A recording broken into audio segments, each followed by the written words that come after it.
3월 20일 방송을 시작하겠습니다. 비트코인의 가격이 3,650만 원. 자, 월봉 기준으로 강한 장대 양봉이 터지고 있습니다.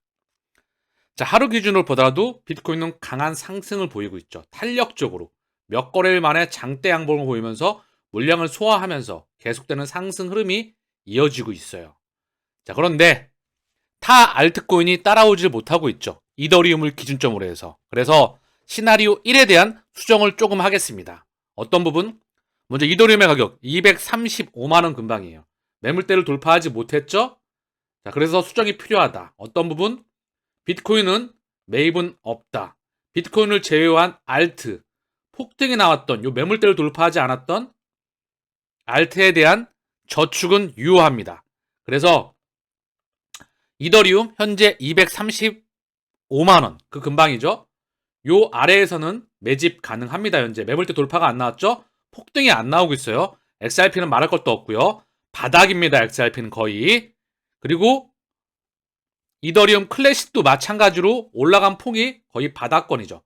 자, 매물대 돌파가 안 나왔어요. 얘도 매입이 유효하다.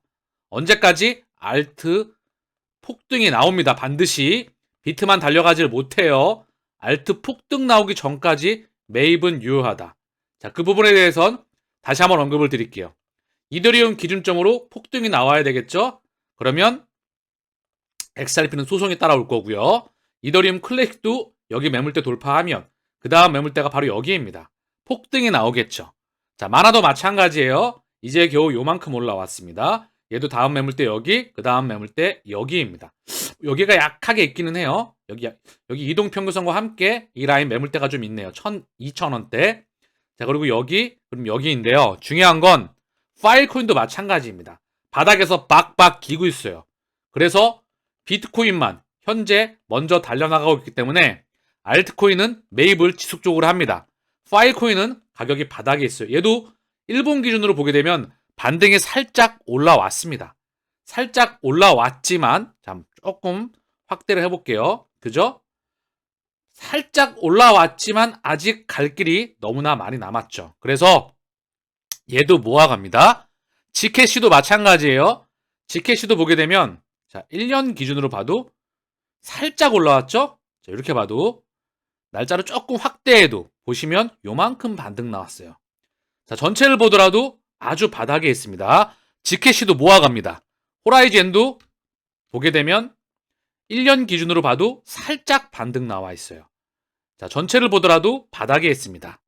호라이젠, 지캐시, 파일코인, 디센트럴랜드, 마나, 이더리움 클래식, XRP, 이더리움 다 매입합니다. 언제까지?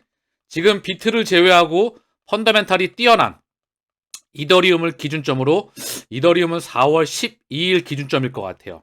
여기서 흔들렸다가 다시 튀어나갈지 바로 튀어나갈지 지켜봐야 되겠지만 어쨌든 중요한 건 여기에 또 매크로 이슈가 맞물리겠죠. FOMC와 기타 등등의 이슈를 보고 가면서 중요한 건 알트의 장세가 시작되리라 생각합니다. 언제까지? 알트 폭등 나올 때까지 매입은 유효합니다. 자, 그럼 한눈에 다시 한번 정리해 볼게요. 알트의 가격이 지금 너무나 쌉니다. 반등폭이 약해요. 알트 장세가 오지 않았기 때문에 매입을 할 수 있는 시기를 주고 있다 생각을 해요. 한눈에 보일 거라 생각을 해요. 지금 다 바닥권에서 빡빡 기고 있어요. 제일 매집하기 좋은 구간대에 들어갔다 생각을 합니다. 호라이젠과 지캐시 말할 것도 없죠? 자, 시나리오 2를 병행하셔도 됩니다. 시나리오 1은 2024년을 대비해서 차익 실현을 하는 그런 전략이고요. 그 다음 현금화 시켰다가 경기 폭락과 함께 다시 매집을 들어가는 전략이고요. 시나리오 2는 자, 하드웨어 월렛에 장기적으로 보관하는 그리고 결국 묻어두는 전략이겠죠. 시나리오 1에서 오차나 시차가 발생할 수 있기 때문에 시나리오 2를 대비한다는 부분이겠지만 이미 시나리오 1에 대해서 자금이 크기 때문에 1과 2를 병행하시길 바라겠고요. 오늘 언급드렸던 부분은 알트에 대한 매집은 유효하다. 지금 매집하기 좋은 찬스라고 보여집니다. 왜냐? 다시 한번 정리를 하면 이더리움 클래식 또한 일봉으로 볼게요. 일본 캘드로 봐도 지금 반등을 했지만 반등하고 나서 지지부진한 흐름을 상당히 바닥을 찍고 반등했지만 반등폭이 약했어요. 그리고 또 밀렸죠? 이 밀릴 때 비트만 올라갔습니다. 그쵸? 이 올라갈 때도 비트만 강하게 올라갔어요. 그렇기 때문에 지금 매집하기 좋은 기회에 쓴 것으로 보입니다.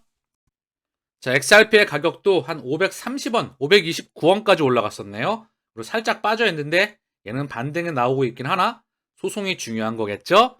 그리고 큰 그림은 이미 정해져 있습니다. 지금 가격대에선 땡큐하고 매집하기 좋은 찬스입니다. 다만 매집하기 싫겠죠. 자, 비트코인이 먼저 나가고 있으니까 타 알트들은 올라가지 않을 때 매집하는 겁니다. 이거 폭등 나오면 또 사람 마음이 들어가고 싶죠. 그때는 매집하는 게 아니에요. 매수하는 게 아닙니다. 친 리플 미국 변호사 존 디틴 변호사죠. 힘먼 연설 언젠가 공개될 것. 자, 존 디틴 변호사가 힘먼 연설이 언젠가 공개될 것이라는 견해를 밝혀 눈길을 끌고 있다. SEC와 리플 소송에서 SEC는 약식 판결 이후에도 힘먼 연설에 대한 봉인 상태를 유지할 것을 판사에게 요청했다. 판사가 어떤 결정을 내리던 간에 해당 연설 내용은 언젠가 공개될 것이다. 판사가 해당 연설을 인용해서 판결한다면 봉인은 해제될 것이고 75%를 확신한다. 그렇지 않더라도 공개될 수 있다. SEC가 집행 조치를 취할수록 더 많은 블록체인 업체가 소송에서 해당 연설을 증거로 활용하려고 시도할 것이기 때문이라고 전했다.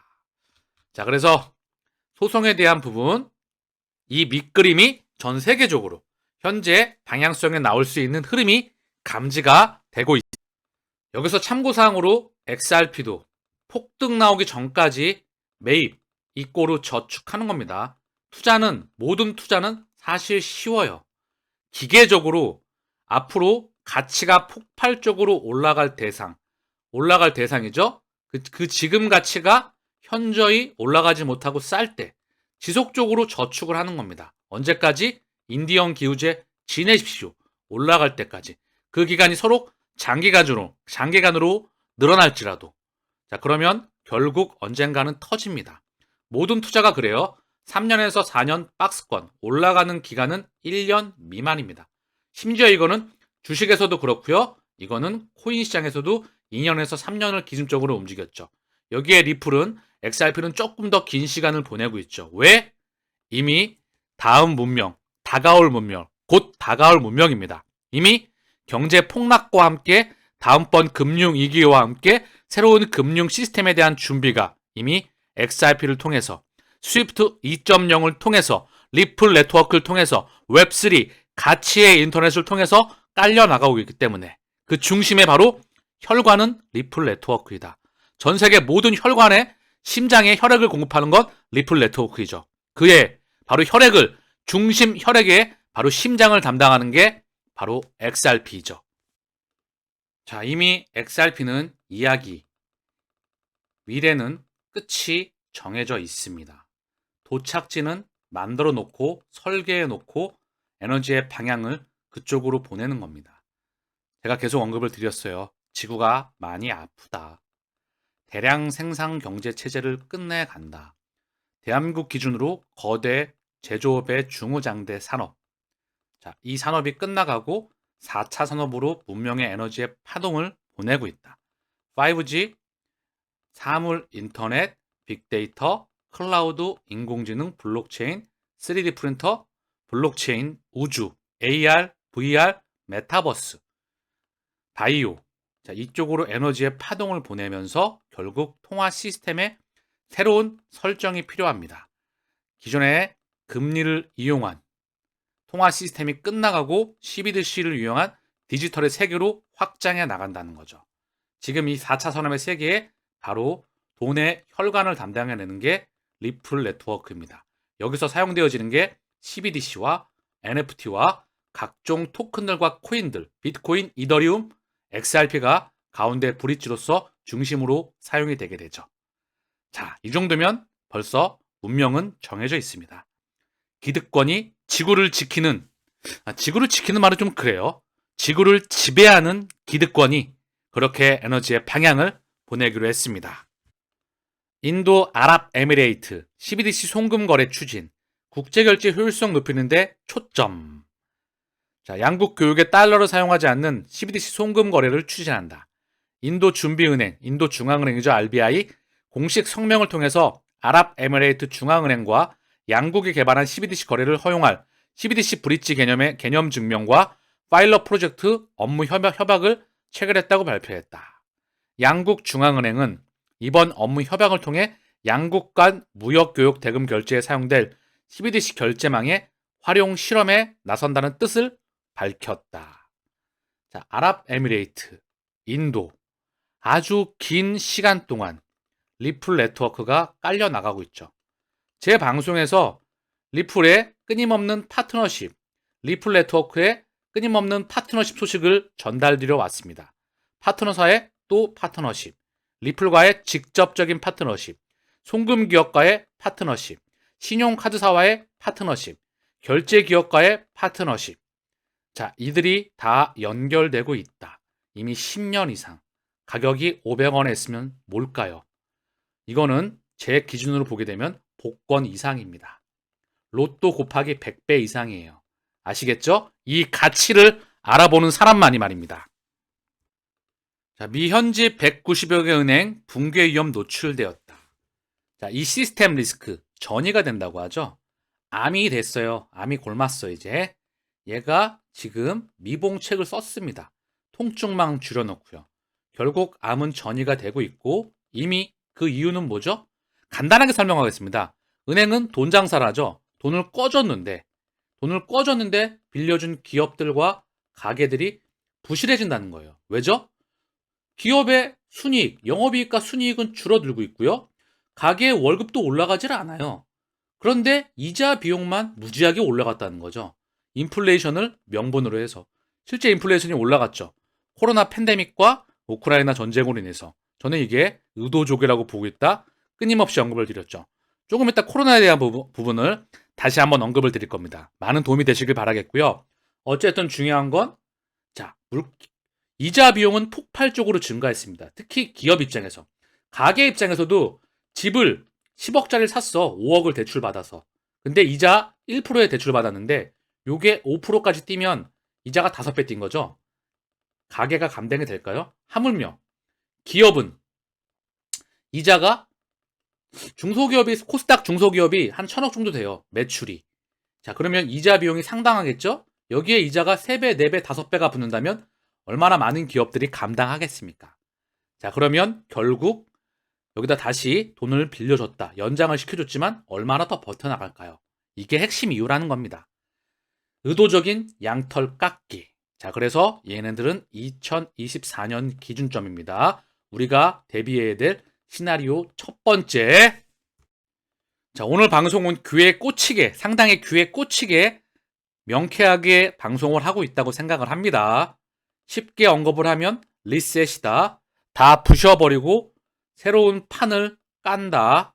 그 과정에서 많은 노이즈와 파도와 곡소리가 날 겁니다. 코인 국내 거래 하루에 3조, 반년새 43% 감소하였다. 즉 아까 알트코인의 상승이 안 나왔던 걸 보셨죠? 한국 기준으로 지금은 알트는 매집 기회다로 수중을 했습니다. 지금 매입하기 좋은 찬스예요. 바닥에서 박박 기고 있기 때문에 올라갔지만 올라가고 떨어져서 다시 박박 기고 있죠. 폭등 나오기 전까지 매집합니다. 저축이란 말로 보셔도 돼요. 자, UBS에서 크레딧 스위스를 인수했다는 소식입니다. 4조의 극적 타결하였다. 제 기준으로는 UBS 크레딧 스위스 인수 소식에 각국 중앙은행들 환영하고 있다. 제 기준으로는 뭐다? 손바뀜만 일어났다. 움직임에 큰 자금줄의 변동은 없지만 결국 그들 간에 손바뀜만 있었습니다. 자, 미 연준과 22등 6개 중앙은행 달러 유동성 공급 강화 조치한다. 자, 언발의 오줌 누기를 지속적으로 한다는 거죠. 아직은 끄지 않을 거야. 이에 연장선을 맞춰본다고 한다면 FOMC는 이미 끝났습니다. 금리 이슈는 단기간 끝났어요. 경기 폭락에 대해서 연준이 다음번 2024년에 FOMC에서 그때 나오겠죠. 금리 인하나 또는 어떤 침체 이슈나 어떤 스크래치가 가기 시작할 때 이게 막 폭발적으로 전이가 될 때 그때는 이미 늦었겠죠. 자, 이제 단기적으로 FOMC 이슈는 지나가고 있습니다. 자, 아서헤이즈라고 하는 비트맥스의 공동 창업자가 중앙은행 정책의 대전환, 비트코인 100만 달러 상승 이끌 것. 자, 큰 그림에선 여기 공이 하나 더 붙어야 되겠죠? 1000만 달러. 더 큰 그림에선 제가 계속 언급을 드렸죠. 전체 가상자산의 시가총액은 지금의 1조 달러. 여기서 곱하기 1000배 플러스 마이너스 알파 더 붙어야만 된다. 그래야 현재 자산시장을 대체해 나간다. 이 1000배가 넘어갈 수도 있습니다. 큰 그림에선 에너지의 파동이 이쪽으로 넘어가고 있기 때문에. 고로 지금 우리는 1번 타자이자 기관 투자자가 들어오기 전에 선점을 해 있다. 이 부분이 의미하는 바를 다시 한번 생각해 보시길 바라겠고요. 왜 복권 투자에 100배라고 언급했는지, 로또에 100배라고 언급했는지, 자, 그 말도 다시 한번 생각해 보시길 바랍니다. 이 가치를 본인이 확신하신다면 미래를 그려야 할 줄 알겠죠? 우리는 미래에서 왔다. 재벌집 그 막내 아들 드라마 보게 되면 미래에서 왔잖아요, 주인공이. 그 관점으로 보시길 바랍니다. 저는 이미 우리가 미래를 봤다고 생각을 해요. 다만 시차와 약간의 수정은 필요하겠지만 결국 목적지는 정해져 있기 때문에. 자, 그리고 제가 아까 언급드렸던 코로나에 대한 부분을 언급드리려 합니다. 사실 제 방송은 고기만 주는 것이 아니라 고기 잡는 방법을 알려주는 방송입니다. 즉 원리를 알려주는 방송이에요. 왜냐하면 저는 본질과 원리에 제가 관심이 많기 때문이에요. 궁극적인 이유와 방법, 원리, 그리고 미래를 예측하는 부분, 그리고 끊임없이 정보를 탐색을 하고 연구하고 분석해서 과거와 정보에 연결을 시켜서 미래를 예측합니다. 당연히 수정은 필요하겠죠. 그러나 목적지는 바뀌지 않습니다. 배가 바다에서 항해를 할 때 비도 만나고 폭풍도 만나고 배가 뒤집거리기도 하죠. 그러나 안전하게 항해를 하기 위해선 끊임없는 이런 과정들이 필요합니다. 우리가 눈을 감는 그 순간까지 진짜 투자자로 가기 위해서. 사실 캐시카우, 연봉, 돈을 벌어야 되는 소득, 그리고 재테크라고 하죠. 이 두 가지가 같이 병행돼야 합니다. 자, 그래서 연봉이 고소득이라면 안전한 돈에 대해 스트레스 좀 덜 받겠죠. 나머지는 재테크를 하니까 오히려 목적지에 도착하기가 쉽습니다. 연봉이 적더라도 자기의 소득 캐파를 올려가면서 재테크를 배워가면서 같이 공존하면서 가야 합니다. 여러분, 제가 방송을 녹음 중에 지금 코로나에 대한 부분 있잖아요. 이 부분은 제가 방송을 따로 잡아서 다시 한번 언급을 좀 드릴게요. 방송 내용이 좀 길어진 것 같기도 하고, 그리고 중요한 부분인 것 같기도 하고, 우리가 또 상식적으로 알아야 될 부분인 것 같기도 한 것 같습니다. 건강이 굉장히 중요하잖아요. 제가 또 방송에서 말하지 못할 또 한계적인 부분도 존재합니다. 분명히. 그렇기 때문에 다음 방송에서 다시 한번 언급을 좀 드릴게요. 자, 마치겠습니다. 오늘 방송은 여기서 감사합니다.